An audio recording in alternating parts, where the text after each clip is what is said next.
He's supposed to be Turkish. Some say his father was German. Nobody ever believed he was real. Nobody ever knew him or saw anybody that ever worked directly for him. But to hear Kobayashi tell it, anybody could have worked for Soze. You never knew. That was his power. The greatest trick the devil ever pulled was convincing the world he didn't exist.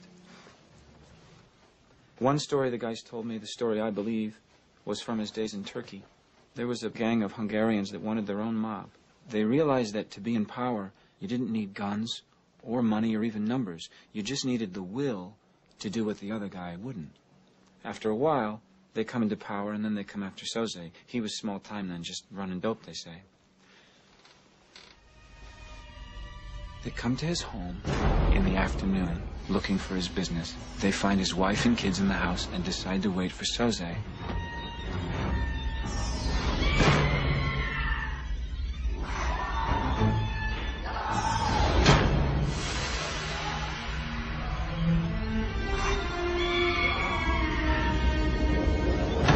He comes home to find his wife raped and children screaming. The Hungarians knew Soze was tough, not to be trifled with, so they let him know they meant business. They tell him they want his territory, all his business.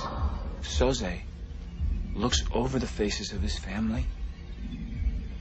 Then he showed these men of Will what Will really was.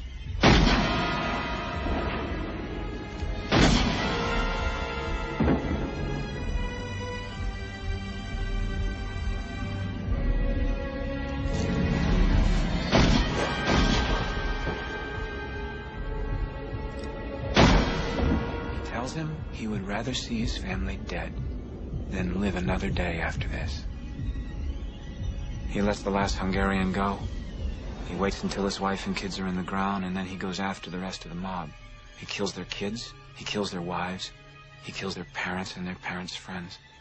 He burns down the houses they live in and the stores they work in. He kills people that owe them money.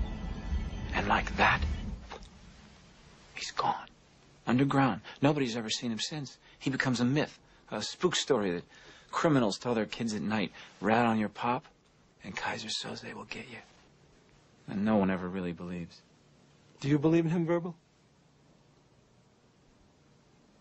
Keaton always said, I don't believe in God, but I'm afraid of him. Well, I believe in God. And the only thing that scares me is Kaiser Soze.